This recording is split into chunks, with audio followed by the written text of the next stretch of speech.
स्वागत है आपका इस ख़ास कार्यक्रम में। मैं इस समय मुज़फ़्फ़रनगर ज़िले के श्री राम कॉलेज में हूँ और इस कॉलेज में बहुत सारे छात्र हमारे साथ हैं।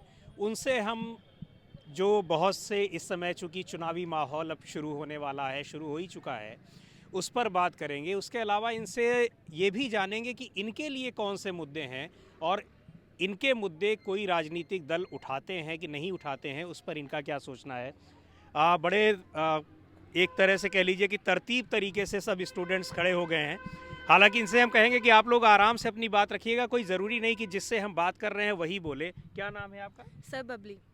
बबली, आप ये बताइए, जो अभी मैंने पूछा कि क्या मुद्दे होने चाहिए, आप लोगों के क्या इश्यूज़ हैं, आपको लगता है कि यूथ्स के, स्टूडेंट्स के मुद्दों को कोई सरकार या कोई पॉलिटिकल पार्टी तवज्जो दे रही है या देती है? सर मुझे नहीं लगता, क्योंकि सर जब भी कुछ ऐसा एग्ज़ाम होता है, एक्चुअली में सर अगर सरकार की जो टीम्स है उनकी कुछ रैलियां हैं, कुछ कार्यक्रम हैं तो वो हो जाते हैं। अभी भी कुछ बहुत सारे कार्यक्रम हुए हैं, उनमें भीड़ इकट्ठी हुई थी।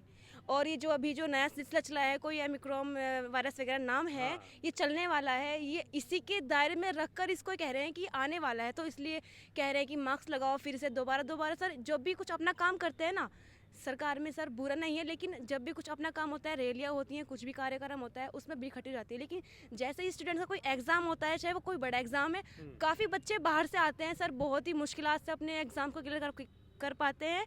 उनको दिक्कत होती है सर आने में। तो मैं तो इनकी बात से बिल्कुल सहमत नहीं हूँ सर। ये अभी एक एग्ज़ाम, कल नीट एग्ज़ाम कल या फिर परसों टेट का एग्ज़ाम था जो सर, टीट का एग्जाम है, उसको रद्द कर दिया गया है, इसलिए बहुत गलत बात है। मैं बिल्कुल सहमत नहीं हूँ इस बात से। यानी आपको लग रहा है कि स्टूडेंट्स के या यूथ्स के मुद्दों को पॉलिटिकल पार्टीज बहुत महत्व नहीं देती या देती हैं? सर नहीं, शिक्षा को लेके इन लोगों में बहुत सारे भेदभाव हैं। जैसे कि कोई भी एक, जैसे कि बबली जी ने बताया कि जैसे कोई भी एग्ज़ाम होता है तो उस टाइम में लॉकडाउन हो जाते हैं बहुत सारे। जब चुनाव की टाइम आती है तो सारे चीज़ को हटा दिए जाते हैं, अनलॉक कर दिया जाता है। तो इसलिए हम मतलब शिक्षा को लेकर बहुत गंभीर बात आप कर रही हैं कि स्टूडेंट्स का या एजुकेशन का जब होगा तो वहाँ पे सारी दिक्कतें आएंगी। चुनावी रैली होगी तो कोई दिक्कत नहीं आएगी। इससे आप लोग भी रूबरू हुए हैं। जी बिल्कुल। इसके अलावा जो एक दूसरा जो मैं सवाल शुरुआत से ही पूछ रहा था कि क्या आपको लगता है कि पॉलिटिकल पार्टीज़ के एजेंडे में यूथ, एजुकेशन, ये सारी चीज़ें हैं? दिखाती तो हैं वो लोग, लेकिन कितना है वो? जी दिखाती तो है कि मतलब हम शिक्षा के प्रति और युवा के प्रति बहुत आप लोग भी आ सशक्त जाइए, हैं, आ जाइए। लेकिन हाँ। देखा जाता है कि जब जैसे अब कोरोना वायरस आया तो क्या किया कि शिक्षा को सबसे पहले बंद किया गया। और जबकि चुनाव वेस्ट बंगाल में हो रहा था पिछले साल, तो रैली निकाला जा रहा था, प्रधानमंत्री मोदी भी वहाँ पे गए हुए थे। तो इस तरीके से शिक्षा को मोहरा बना दिया जाता है राजनीति। जब जैसे अब चुनाव आने वाले हैं तो परीक्षा कंटेंट करवाए जाते हैं, फॉर्म निकाले जाते हैं कि बच्चे भरेंगे और एग्जाम दे के निकल जाएंगे। जब ये चुनाव होता है तभी क्यों होता है? ये प्रक्रिया तो सालों साल चलनी चाहिए ना। ये सब क्यों होता है? तो एक बात बताइए, स्टूडेंट ये सवाल पूछते क्यों नहीं? सर पूछते तो हैं, लेकिन उनकी बातों को कोई सुनता नहीं। जब चुनाव आता है ना, बस उतना ही समझते हैं, और जैसे ही चुनाव खत्म होता है फिर वो भूल जाते हैं कि स्टूडेंट है या नहीं है। उनसे किए गए वादों को भी वो मुकर जाते हैं। तो यूथ के पास, स्टूडेंट के पास वो टूल है, तो अगर वो नहीं आपकी बात सुनते हैं तो आप उनको सुना तो सकते हैं। आपके पास भी तो ऐसा रास्ता है कि आप उनको बताइए कि अगर आप हमारी बात नहीं सुनते हैं तो हम भी आपकी बात नहीं सुनेंगे। जी सही मेरी है। बात आप समझ रहे हैं कि डेमोक्रेसी ने आपको एक टूल दिया है इलेक्शन में। डेमोक्रेसी का सबसे बड़ा उदाहरण तो अभी फार्मर बिल्स को देखे ही है, हाँ। जो संसद से शीतकालीन सत्र में वापस लिया गया। तो ये सबसे बड़ा लोकतंत्र है, और अभी अच्छा भी लगा कि नहीं, भारत में लोकतंत्र जिंदा है। लेकिन कहीं ना कहीं सरकार सही मायने में शिक्षा को लेके, जैसे ही मतलब कि शिक्षा की बात आती है तो कोरोना आ गया, हमें भी मतलब कि 3-4 महीने यहाँ से बाहर रखा गया ये कॉलेज से। मैं फर्स्ट ईयर में सिर्फ 3 महीने यहाँ क्लास किया और पूरा मतलब 1 साल बर्बाद हो गया मेरा। 3 महीने में क्या सीखा मैंने? कुछ नहीं सीखा। अच्छा, मुझे ठीक है, मुझे क्या नाम क्या है आपका? मेरा नाम कुंदन चौरसिया। कुंदन चौरसिया। मुझे लग रहा है कि सारे स्टूडेंट्स होंगे वो सब वोटर तो हैं आप सारे लोग ना, या कोई ऐसा भी है जो नहीं है वोटर? तो आप लोग क्या सोच करके वोट देते हैं? सर हम ये सोच अभी दिया है कभी वोट की नहीं? नहीं, फर्स्ट टाइम इस अच्छा, बार क्या वोट। सोच के देंगे? अच्छी बात है कि आप फर्स्ट टाइम वोटर हैं। आप लोग क्या सोच के देंगे? सर हम यही सोच के देंगे कि हमारा बेनिफिट, एक तो लॉकडाउन की वजह से हम कॉलेज नहीं आ पाए हैं ना, हमारी ऑनलाइन क्लासेस चल रही हैं, बट ऑनलाइन क्लास में किसी का मन लगता है, किसी का नहीं लगता। किसी के यहाँ नेटवर्क प्रॉब्लम होती है, कोई फाइनेंशियली फ़ोन का अफोर्ड नहीं कर सकता है, तो वो कैसे ऑनलाइन क्लास अटेंड करेगा। तो इसी वजह से ये सब सोच के हम वोट करेंगे कि सरकार ने हमारे लिए क्या क्या किया है, क्या नहीं किया है, उसी सोच के वोट। क्या किया, कुछ बताइए। क्या आपको लगता है कि सरकार ने कुछ किया है इन सारी चीज़ों के लिए? सर मैं ये पूरा भी नहीं बोल सकती क्योंकि कुछ किया ही नहीं है। हाँ, नहीं तो जो किया हो आप वो बताइए, और जो ना किया हो भी बताइए कि आपकी एक्सपेक्टेशन क्या थी जो करना चाहिए था।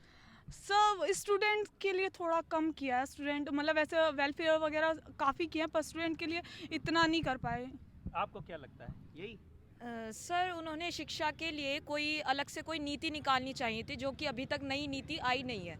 तो उनको शिक्षा पर ध्यान देना चाहिए, और हम इसी चीज़ को ध्यान में रखते हुए उनको वोट देंगे, जो भी पार्टी को हमें वोट देना होगा, कि वो हमें इन फ्यूचर शिक्षा के लिए हमें आगे बढ़ावा मिले और हमें उससे आगे रोज़गार भी मिले। रोज़गार भी मिले, शिक्षा में बढ़ावा मिले। आपको लग रहा है कि जो पॉलिटिकल सिनेरियो चल रहा है इसमें किसी पार्टी के पास कोई एजुकेशन पॉलिसी का, शिक्षा नीति का कोई एजेंडा है, रोज़गार देने का कोई एजेंडा है? सर लग रहा है? वो तो क्योंकि जो एजेंडे जो चल रहे हैं वो तो अलग ही तरह के चल सर रहे हैं। वो तो हम सही तरीके से कह नहीं सकते, लेकिन जो पॉलिटिकल पार्टी है, जहाँ तक मुझे लगता है या देखिए सबको लगता है, वो ज़्यादातर सिर्फ अपने फ़ायदे के लिए ही सोचते हैं। उनसे ये नहीं है कि मतलब किसी और का भी फ़ायदा हो। तो यही है मेरा कि ये सारे, मैं बता दूं अपने दर्शकों को, ये सारे कुछ जर्नलिज्म के स्टूडेंट हैं, कुछ बीसीए के स्टूडेंट हैं, कुछ दूसरी स्ट्रीम के भी स्टूडेंट होंगे। और ये बड़ी गंभीर बात है। मैनेजमेंट के आप हैं क्या? आपका क्या नाम है? दिवाकर कपिल एडवोकेट हूँ वैसे मैं। अच्छा, आप एडवोकेट मैं हैं। श्री राम से बीकॉम हूँ, श्री राम से एलएलबी हूँ। अच्छा, अब तो आप श्री राम एक्स स्टूडेंट हैं यहाँ के। हाँ, अब 10 ये साल जो हो- आपके जूनियर स्टूडेंट सारे बता रहे हैं, जो आप एलुमनाई हैं इस कॉलेज के, आपको क्या लग रहा है सच में जो यूथ है उसके वो इतना ही निराश है? क्योंकि बच्चों की बातों से लग रहा है मैं एक कि चीज़ कहना चाहूँगा, जो हमारा देश है वो शिक्षा और स्वास्थ्य पर बहुत कम खर्चा करता है। आप फॉरेन कंट्री में जाइए, जहाँ वो पब्लिक स्कूल होते जी। हैं, उनका कॉन्सेप्ट एक अलग होता है। यहाँ सिर्फ पैसा कमाना होता है। पब्लिक जो स्कूल होंगे वो सिर्फ पैसे कमाते हैं। लेकिन योगी सरकार ने फिर भी काफ़ी अच्छे कदम उठा रही है कि स्वास्थ्य के लेके। जैसे आप मुजफ्फरनगर के डिस्ट्रिक्ट हॉस्पिटल में जाओ तो एक स्कैन करने वाली जो मशीन होती है बॉडी को, वो अब फ्री कर दी गई है। तो कुछ कदम उठा भी रही है, ऐसे नहीं कि कर नहीं रही है, कर भी रही है। ऐसे नहीं कह सकते कि बिल्कुल कर नहीं रही है। ये है। तो ये तो बात सही है, लेकिन जो अभी ये सारे बच्चे कह रहे हैं कि शिक्षा के लिए, ख़ास तौर पे जब लॉकडाउन था उस समय जो एजुकेशन पे, उसको तो बिल्कुल शायद नकार दिया गया। आपको नहीं लगता है? हाँ, ये तो है। हालांकि अब आप स्टूडेंट नहीं रहे, लेकिन हाँ। स्टूडेंट अभी हूँ, मेरा अभी एमबीए है आप। फाइनल ईयर है। हाँ, तो मैं ये कहना चाहूँगा कि जैसे सब चीज़ें खोल रखी है, हाँ। तो भाई यूनिवर्सिटी भी खोलो आप और स्कूल भी खोल लो। जी। जब सब चीज़ें खुली हुई, जब आप इलेक्शन के लिए प्रचार बिल्कुल, ये कर 2 साल जो नए स्टूडेंट्स रहे उनके लिए बहुत ही भारी रहे, और कई स्टूडेंट्स की तो ये शिकायत रही कि उन्होंने कैंपस का की जो लाइफ होती है वो जिया ही नहीं। मेरे ख्याल से आप लोगों को भी ऐसा लगता होगा। गौतम साहब, रवि गौतम साहब, आप जर्नलिज्म के प्रोफेसर हैं, यहाँ एचओडी हैं। ये जो आपके कॉलेज के स्टूडेंट्स बात कर रहे हैं, तो आपको लग नहीं रहा है कि यूथ्स के अंदर अपनी सरकारों को लेकर, पॉलिटिकल पार्टीज, किसी एक पार्टी की बात नहीं, सबको लेकर के एक बहुत एक निराशा का भाव है? देखिए, लोकतंत्र में हमेशा से ही युवाओं की जिम्मेदारी बहुत बड़ी रही है, और ये निराशा ना कहकर अगर आप इसको ये देखें कि हमारा युवा जागरूक है और उसको पता है कि किन मुद्दों पर वोट करना है। जी। तो ये वो युवा है जिसको ये पता है कि किन मुद्दों पर जाकर वोट करना है। और पॉलिटिकल पार्टियां आएंगी जाएंगी और अपने अपने तरीके से इन युवाओं को रिझाने का प्रयास करेंगी, लेकिन आप देख सकते हैं जैसे कि आपने बात की, इनके मुद्दे पूरी तरीके से तैयार हैं और मुद्दों के आधार पर ये लोग वोट करेंगे। जी, मुद्दों के आधार पे वोट करेंगे। वही अब इन स्टूडेंट से मैं पूछ रहा हूँ कि आपका क्या नाम है? मोहित कुमार। मोहित कुमार, आप लोगों के सामने क्या मुद्दे हैं? क्या सोच करके आप वोट करिएगा? मेरे ख्याल से आप भी पहली बार वोट करेंगे। बिल्कुल, मैं पहली बार वोट करूंगा जी। क्योंकि मैं इस साल, अगले साल जो है वोट करूंगा। मैं इस साल वोट वोटर आईडी बनवा लिया कि अभी नहीं बना? अभी बनने के लिए दिया हुआ है मैंने। हाँ। तो मेरा जो शिक्षित रूप से मैं कहना चाहूँगा कि सरकार बहुत अच्छा कर रही है हमारे लिए भी। जैसे अगर यहाँ पे अगर जो पिछली सरकार थी वो इतना कुछ नहीं कर सकती है। कोरोना वायरस के टाइम पे भी जितने जो उन्होंने सख्त पोजीशन ली है अपनी, वो मुझे नहीं लगता कि कांग्रेस ले सकती थी या सपा ले सकती थी। क्या कर रही है सरकार? जैसे आप क्या पढ़ाई कर रहे हैं? जर्नलिज्म कर रहा हूँ मैं भी। जर्नलिज्म कर Yes, रहे sir. हैं। जर्नलिज्म करके आप क्या करेंगे? आपके पास रोजगार के क्या हैं जिसमें सरकार आपकी कुछ मदद देखो करेगी? सर, सरकार के कहीं से कहते भी कोई मदद नहीं कर सकती। अगर वैकेंसी के ऊपर देखें तो सर वैकेंसी बहुत ज़्यादा निकलवा रही है, बाकी अपनी स्किल्स के ऊपर है। ऐसा कुछ नहीं होता कि वैकेंसी ज़्यादा निकलवा रही है, यहाँ तो लोग परेशान है कि वैकेंसी ही नहीं आ रही। हाँ हाँ, वैकेंसी कम है, 70 लाख का ही थी, अब तो कम आ रही है, कम आ 52 रही की। है। लेकिन देखिए फिर भी हाँ। जो अभी रिसेंटली मैंने चेक किया था, हाँ। एलिजिबिलिटी 12th बेस पे तो नहीं आ रही है, लेकिन बात की ग्रेजुएशन पोस्ट है जितनी आ रही है। कहाँ आ रही है? लोगों की वही तो शिकायत है कि वैकेंसी नहीं आ रही है, और जब एग्ज़ाम हो रहे हैं तो पेपर आउट हो रहे हैं। अल्टीमेटली रिक्रूटमेंट का जो रेशियो होना चाहिए वो नहीं है। जी सर, आपको वो लग रहा है? जी सर, क्या? मतलब हाँ, मतलब जो वैकेंसीज आ रही है हाँ। वो तो एक तो हमारे अलग ही मैं वैसे बोल ना नहीं पाऊंगा। बोल नहीं पा रहे हैं। इन लोगों से पूछते हैं, आप बताएंगे कि जो रोजगार की दिशा में सरकारें जो कर रही हैं या जो इस समय स्थिति है, वो उससे यूथ जो है वो खुश है, प्रसन्न है? नहीं, यूथ जो है सरकार की नीतियों से बिल्कुल भी प्रसन्न नहीं है। खास तौर पे आप सरकार रोजगार की नीति पे बताइएगा हमें। सरकार के पास जो है रोजगार की कोई नीति ही नहीं है। हाँ। सरकार की जो जितनी भी नीतियां हैं, वो सरकार की नीतियां जो फोकस करते हैं वो वोट बैंक को बचाने के लिए।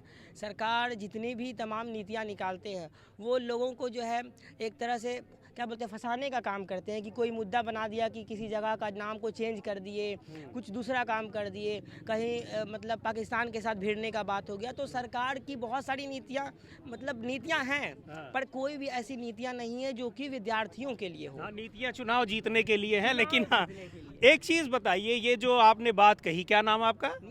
नीरज कुमार ने कहा कि सरकार की अपनी नीतियां हैं, वो पाकिस्तान, हिंदू, मुस्लिम ये सब करके वो बात करते हैं। तो क्या हम और आप या यूथ, हम लोग भी उसी आधार पे, जाति, पंथ, धर्म के आधार पे वोट नहीं देते हैं? नहीं, ऐसा नहीं है। हाँ, जाति पंथ के आधार पे वोट नहीं देना चाहिए। हाँ। नहीं मतलब देना तो नहीं चाहिए, लेकिन हम लोग देते तो हैं ना? हाँ, नहीं कुछ देते? लोग देते हैं और आप कुछ देंगे लोग कि नहीं देते। देंगे? नहीं, हम तो नहीं देंगे जाति पंथ के हाँ। आधार पर वोट। कोई है ऐसा जो जाति के आधार पर या धर्म के आधार पर वोट देगा? कोई नहीं, कोई नहीं देगा। तो आप ये बताइए कि फिर कौन देता कौन है इस तरीके से वोट? कुछ लोग देते हैं हाँ, इस तरीके से जो वोट हमारे किए समाज से आते हैं वही देते हैं, चुनिंदा देते लोग जो होते हैं, और उन्हीं के हाँ। पद चिन्हों पे हम लोग चले जाते हैं। यही तो क्यों बात चले जाते हैं? आप लोग पढ़े लिखे हैं, यूथ हैं, आपको तो उन्हें भी मना करना चाहिए ना? कहा जाता है कि एकता में बल है, हाँ। और एक अकेले इंसान कुछ नहीं कर सकता। ये कहने की बात है कि तुम कोशिश तो करो, बहुत कुछ हो जाएगा, अकेले कुछ नहीं हो जाता। जब हमारे पेरेंट्स उसी ओर चले जा रहे हैं तो बच्चों को जाना पड़ता है। तो आप लोग अपने पेरेंट्स को नहीं समझाएंगे कि आप मत जाइए उस तरफ? समझाते हैं। हाँ। समझाया जाता है, हाँ? पेरेंट्स को समझाया जाता है, लेकिन उतना सोच के उनको डेवलप नहीं ना किया जो हम समझ पा रहे हैं। उनको इतना एक्सप्लेन नहीं किया जा सकता है ना। इस वजह से जो वो कर रहे हैं तो हम लोग उनके क्या है, उनके पश्चिम पे ही चलते हैं। जो हमारे माता पिता करते हैं हम उनको देख के करते हैं। अब भले ही धीरे धीरे बदलाव आ रहा है, धीरे धीरे जागरूक लोग हो रहे हैं और उस चीज़ को बदल रहे हैं, यानी जाति धर्म वगैरह से ऊपर उठ कर जी, जी, बिल्कुल। अलग सोच रहे हैं। तो अच्छी बात है अगर ये ऊपर उठ करके सोच रहे हैं, जाति धर्म से ऊपर उठ करके, और युवाओं की, छात्रों की इस तरह की सोच है और उनको लगता है कि उससे बदलाव होगा, तो ये अपने आप में एक अच्छे संकेत हैं और उम्मीद की जानी चाहिए कि इसको ये लोग आगे भी बढ़ाएंगे। और जैसा कि कुछ छात्रों ने कहा कि एकता में शक्ति होती है, तो मैं ये उम्मीद करूँगा कि ऐसी विचारधारा, इस तरह के विचारों को आप लोग बनाइए और संगठित करिए और उसी को आगे बढ़ाइए।